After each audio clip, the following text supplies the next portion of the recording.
Nico Jenkins. I got you. Imagine stepping into a world where fear isn't just a fleeting feeling, it's a way of life.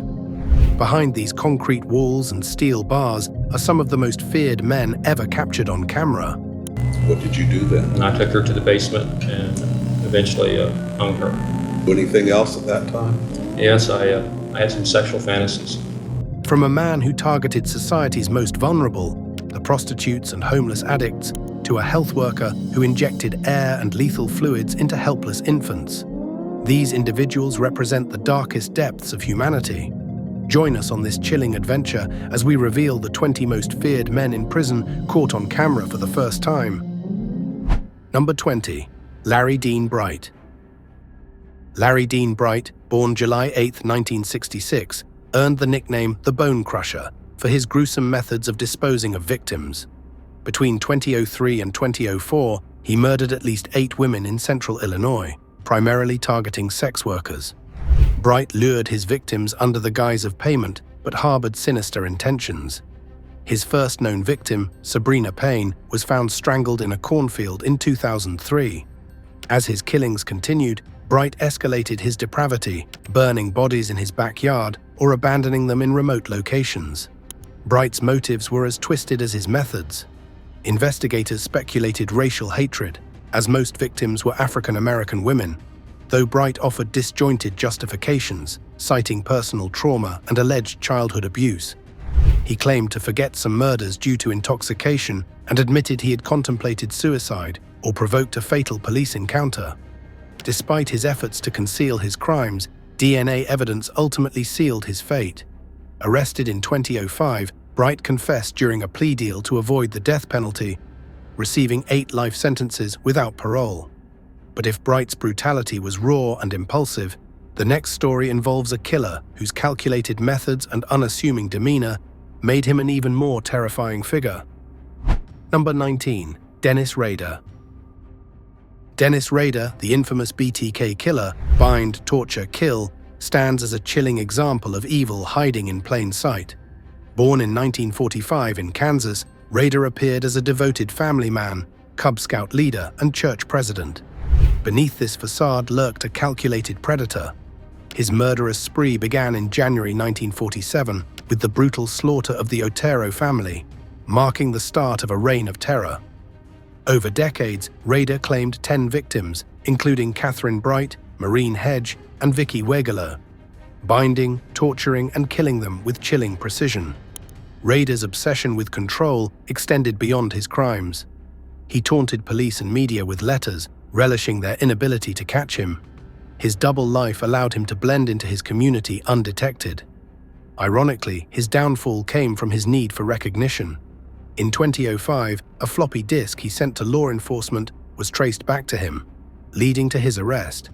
Convicted of 10 murders, Rader now serves life sentences in Kansas, his true nature leaving a community stunned. But as terrifying as calculated evil can be, some criminals rely on a more insidious form of manipulation and charm to achieve their heinous ends. Number 18. Shelly Andre Brooks. Born in Detroit, Michigan on January 22, 1969, Shelly Andre Brooks' tragic childhood set the stage for his criminal path. Raised primarily by his grandparents after his mother left and his father neglected him, Brooks harbored a deep resentment toward his mother, which likely shaped his dark future. His early years were marked by signs of low intelligence, and soon he found himself slipping into a life of crime. From 2001 to 2006, Brooks terrorized the streets of Detroit, targeting vulnerable, middle-aged women, often prostitutes or homeless drug addicts. His victims were lured into the grim depths of abandoned buildings, where their lives were cruelly taken. After a series of horrifying murders, Brooks' downfall came in 2006 when he was arrested for the sexual assault of a woman. His DNA quickly tied him to the 2002 murder of Pamela Greer, leading to further investigations. By 2007, he was convicted and sentenced to life in prison without the possibility of parole, now serving his sentence at the Kinross Correctional Facility in Michigan. As the details of his grim spree unravel, the mind of this man remains a haunting mystery. But some criminals don't just vanish into the shadows. Some are known for the audacity of their escapes, showing the law they can't be contained. This next criminal, a notorious escape artist, will leave you in awe at his uncanny ability to evade justice. Number 17. Richard McNair. Born December the 19th, 1958, Richard Lee McNair is a name that strikes fear into the heart of law enforcement. Known for his brilliant escapes, McNair's criminal history began with a failed robbery in 1987, which led to his murder conviction. But instead of accepting his fate, McNair's obsession with escaping prison turned him into one of the most famous escape artists in American history. His first escape was a masterclass in ingenuity. Using nothing more than lip balm, McNair slipped out of his handcuffs, leaving authorities baffled. Just 4 years later, he managed to escape again, this time using the prison's ventilation system. But it was his third escape in 2006 that earned him legendary status. McNair hid inside a pile of used postal mail bags, waiting for the perfect moment to flee. After slipping past guards and even convincing a police officer that he was just jogging, McNair vanished, making his way to Canada. For years he dodged authorities, even landing on Canada's most wanted list. His eventual capture in 2007 came after a sharp-eyed officer noticed a suspicious van, leading to McNair's downfall. Today he's housed in ADX Florence, a supermax prison where his legacy of evasion continues to captivate. Number 16. Jerome Henry, Jerry Brutos. Jerry Brutos, born on January 31st, 1939, is a name that still sends shivers down the spine. Known as the lust killer and shoe fetish slayer, Brutos was a man whose early life set the stage for a deeply disturbing criminal career. Growing up, his mother was emotionally abusive and made no secret of her disappointment over his gender. This strained relationship with his mother would become a significant influence on his later actions. His early crimes were non-violent. He secretly photographed women and stole their clothing. However, by the time he turned 16, Brutos's desires turned dark. He created a secret underground lair near his family home where he would fantasize about capturing women. His first violent act occurred when he lured a local girl into his bedroom, forced her to strip, and photographed her before pretending an intruder had attacked him. Soon after, his fantasies of domination led him to abduct young women, forcing them to strip before taking photographs in his barn or home. Between 1968 and 1969, Brutos escalated his crimes to full-blown murder. He abducted, strangled, and mutilated 4 young women, using their bodies to fuel his sexual fetishes. He photographed them after death, dressing them in various lingerie and footwear, before disposing of their bodies in the river. He kept their shoes and underwear as trophies, hiding them in his garage, which his family was forbidden to enter. Brutos's arrest came after investigators connected him to several missing women, and in 1969 he was apprehended. Initially denying his involvement, he eventually confessed, detailing his murders and the deep-seated fetishes that motivated them. He spent almost 37 years behind bars before dying of liver cancer in 2006. His story is a chilling reminder of the darkest corners of the human psyche. But as unsettling as Brutos's story is, there's another figure whose name became infamous for his explosive violence and unpredictable behavior. Number 15. Michael Gordon Peterson, aka Charles Bronson. Born Michael Gordon Peterson on December 6, 1952, Charles Bronson's name evokes images of toughness, but his violent legacy is far from cinematic.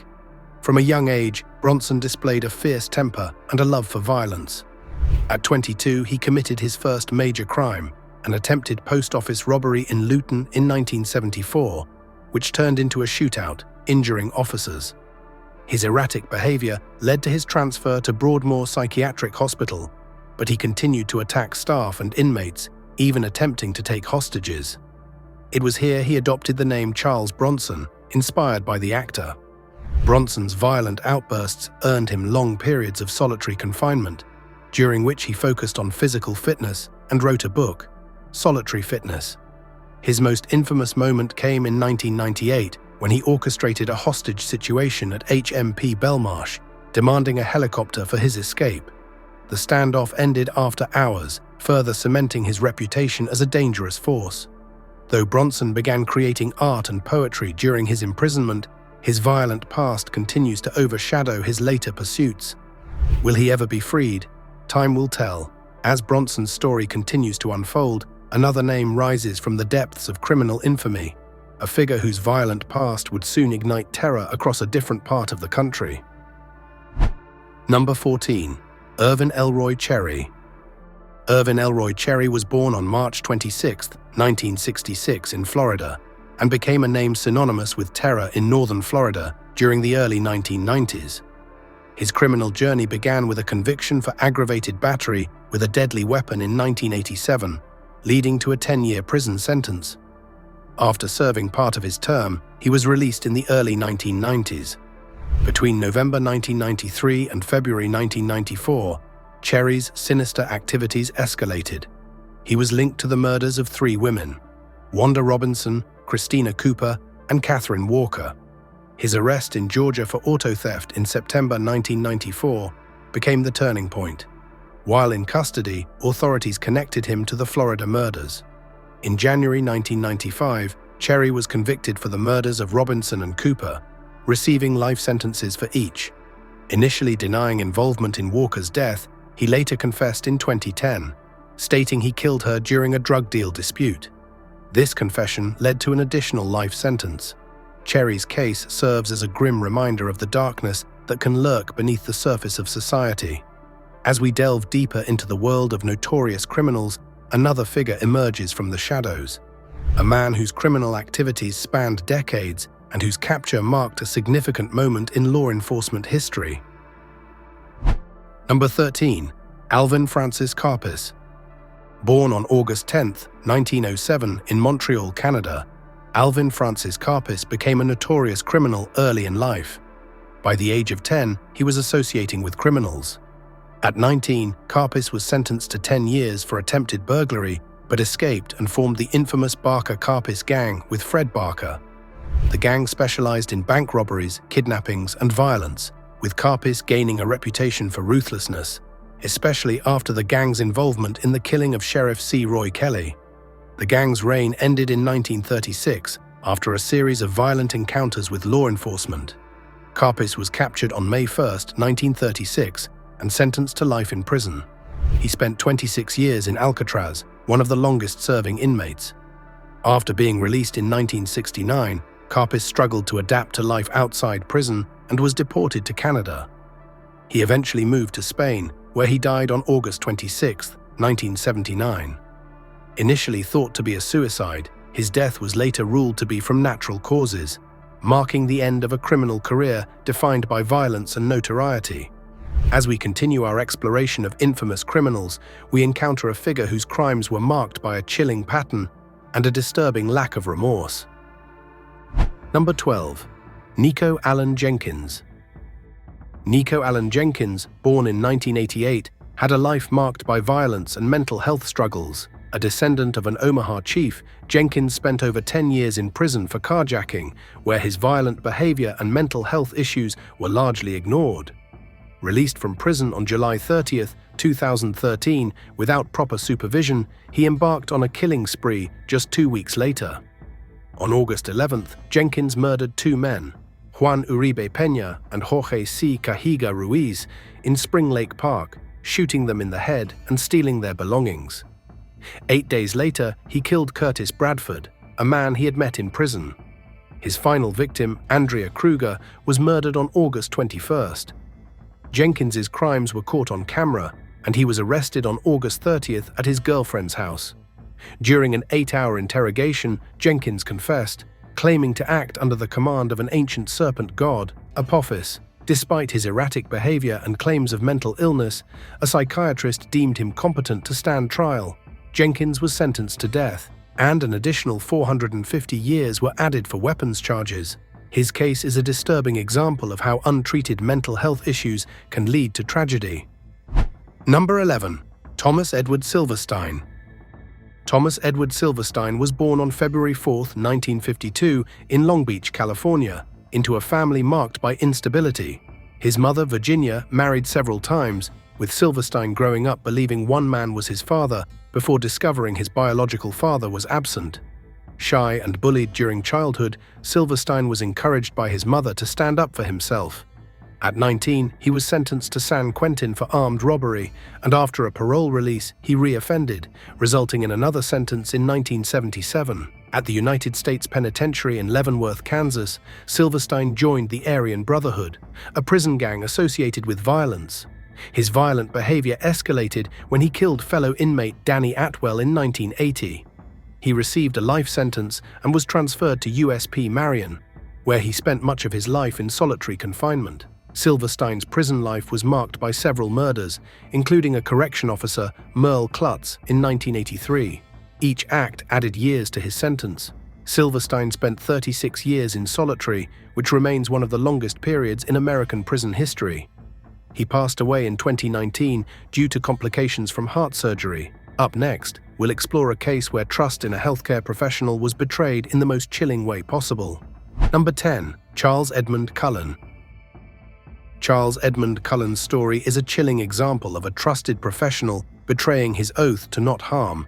Born in 1960, Cullen's life as a nurse began in the 1980s when he started working in various hospitals across New Jersey.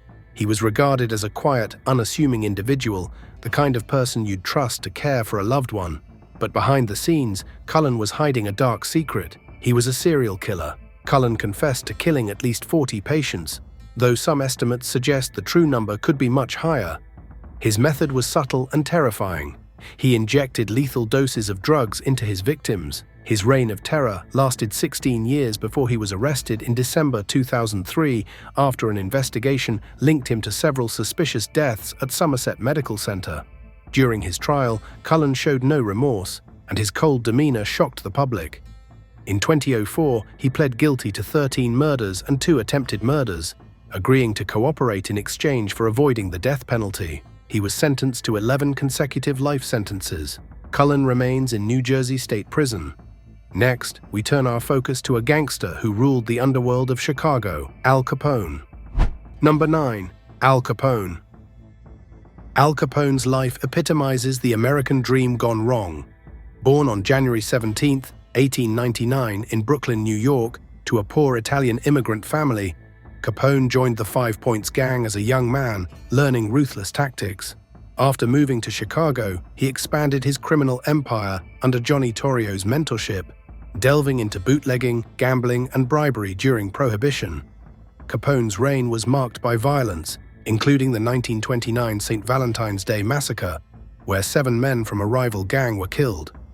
Law enforcement struggled to catch him for violent crimes, but convicted him of tax evasion in 1931, sentencing him to 11 years in prison. Serving time in Atlanta and Alcatraz, Capone's health declined due to syphilis. By his release in 1939, he was a shadow of his former self.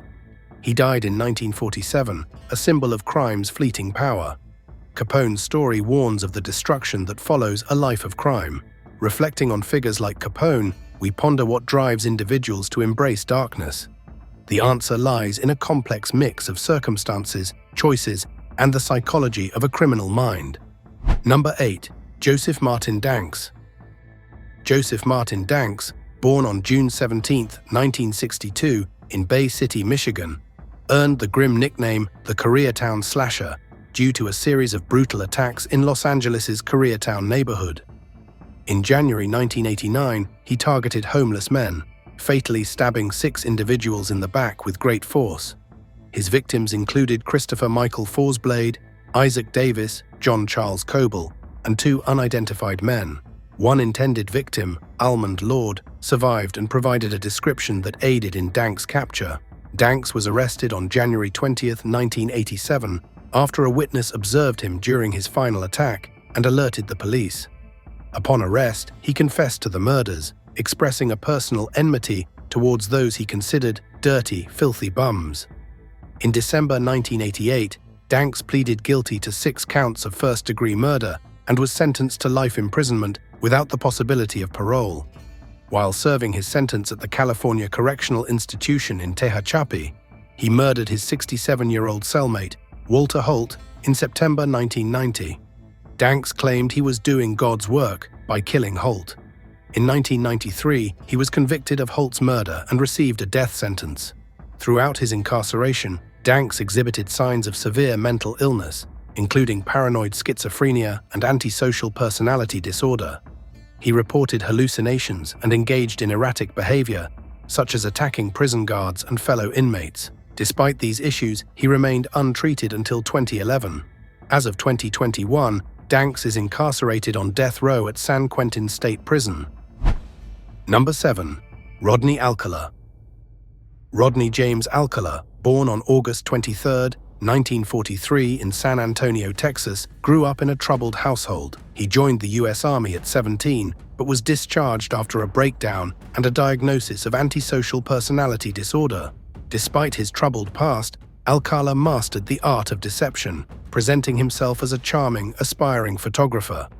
Using his camera as bait, Alcala lured young women with promises of glamorous photo shoots. But behind the lens was a sadistic predator. His first known murder, that of Cornelia Crilly in 1971, was brutal, with many more to follow. Arrested in 1979, Alcala was linked to at least 5 murders through DNA evidence. His collection of photographs hinted at dozens of other potential victims. In a bizarre twist, Alcala appeared on The Dating Game in 1978, charming the audience even as his killing spree continued. He was sentenced to death, yet his case remains a testament to how predators can blend into society. From the facade of charm masking malevolence, we turn to a man who used community service and entertainment to conceal his terrifying reality. Number 6. John Wayne Gacy.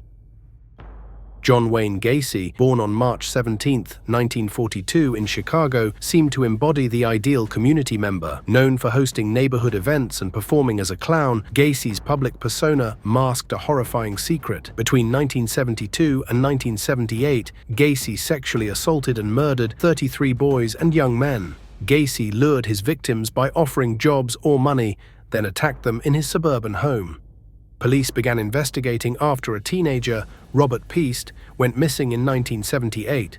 Their search revealed a gruesome discovery. 26 bodies were buried in Gacy's crawl space, and more were found nearby.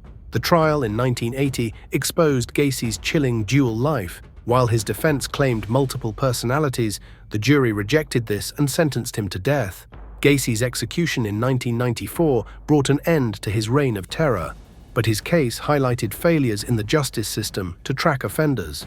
From a clown whose jokes masked horrors, we move to a man who sought control over his victims in even more twisted ways. A figure whose name became synonymous with evil. Now it's time for today's subscriber pick. The dimly lit corridor of Black Rock Penitentiary fell silent as Adrian Kane emerged, escorted by 6 armed guards. Shackled in reinforced titanium chains that clinked with every deliberate step, his movements were slow, calculated, like a predator toying with its prey. Known as the Shadow, Kane's reputation for orchestrating chaos stretched beyond the prison walls. He wasn't the largest inmate, but his intellect made him the most feared. Inmates whispered that Kane could dismantle empires with a single letter, a coded glance, or a well-placed word. For that reason, he ate alone, walked alone, and lived in isolation. Yet as the guards led him to the courthouse, cameras captured something chilling, a faint smirk that hinted at secrets too dangerous to uncover. A news broadcast later declared, Adrian Kane, one of the 20 most feared men in prison, caught on camera for the first time. The clip sent shivers through the public, a glimpse into the malevolence brewing behind bars. As Kane stepped into the courtroom, his eyes scanned the room, his smile growing ever so slightly. Was this a silent challenge or a signal to an unseen accomplice? And more importantly, what was he planning next? Number 5. Jeffrey Dahmer. Jeffrey Dahmer, born on May 21, 1960 in Milwaukee, displayed troubling behavior early on, including collecting animal remains. His first murder occurred in 1978 when he killed a hitchhiker, Stephen Hicks. Over 13 years, Dahmer murdered 17 men, luring them with charm, then drugging, killing, and dismembering them. Dahmer's obsession with control drove him to experiment on his victims, attempting to create zombies by drilling into their skulls and injecting acid. Despite complaints about strange odors from his neighbors, Dahmer evaded capture until 1991, when Tracy Edwards escaped and led police to his apartment. Inside, investigators found body parts, photographs, and chilling evidence of cannibalism. Dahmer was sentenced to 15 consecutive life terms, totaling 957 years in prison. Though he sought redemption, he was killed by fellow inmate Christopher Scarver in 1994. Number 4. Andrei Chikatilo. Andrei Chikatilo was a serial killer whose decade-long reign of terror left a dark stain on Soviet history. Born in Ukraine in 1936, Chikatilo's early years were marked by hardship, including famine, war, and disturbing tales of cannibalism. These traumatic experiences shaped a deeply disturbed man whose crimes would horrify the world. A failed teacher and social outcast, Chikatilo began his killing spree in the late 1970s, targeting vulnerable children, young boys, and women.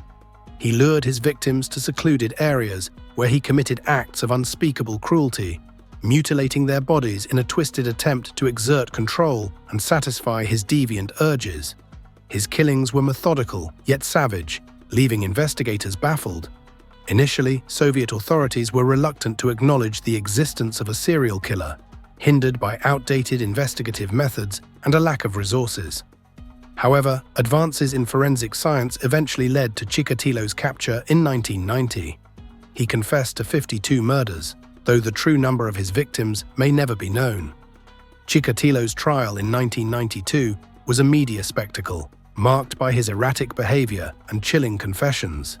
Sentenced to death, he was executed by firing squad in 1994.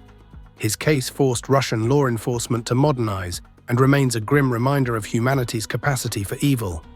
But Chikatilo's story isn't the only one where evil wore a disturbingly ordinary face. Number 3.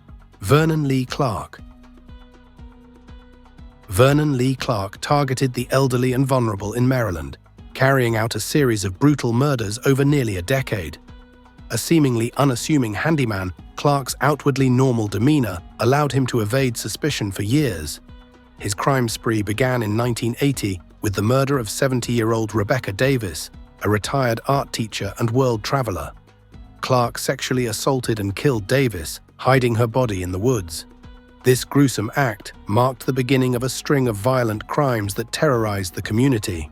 Clark's known victims ranged in age from 68 to 23 years old, reflecting a chilling lack of discrimination in his attacks. Each crime was marked by a disturbing combination of violence and cunning, making him one of Maryland's most feared predators during this period. His reign of terror ended in 1989, when advances in forensic science provided the breakthrough investigators needed. DNA evidence linked Clark to several murders, leading to his arrest and conviction. Despite his capture, Clark remains a suspect in multiple unsolved cases, leaving an ominous shadow over his past actions. Yet the chilling reality of predators hiding in plain sight is far from over. What happens when a killer takes to the open road, leaving a trail of death in his wake? Number 2. Delmus Charles Culvin. Delmus Charles Culvin exploited the freedom of the open road to carry out a series of heinous crimes. As a long-haul truck driver, he used his profession to target and murder women across Ohio and beyond, turning highways into his sinister hunting ground. From 2000 to 2005, Culvin preyed on vulnerable women, many of whom were struggling with addiction, luring them into his truck under false pretenses. His downfall came when advances in DNA profiling linked him to 2 murders, leading to his arrest. During interrogation, Culvin shocked investigators by confessing to 6 murders, including one in New Jersey as far back as 1987. His detailed admissions shed light on his cold, calculated methods, leaving authorities questioning how many other unsolved cases might be tied to him. Sentenced to life without parole, Culvin's incarceration hasn't erased the fear his name evokes, or the chilling reminder of how dangerous highways can be. His case serves as a stark reminder of the importance of continued advancements in forensic science and law enforcement collaboration to prevent others like Culvin from escaping justice for so long.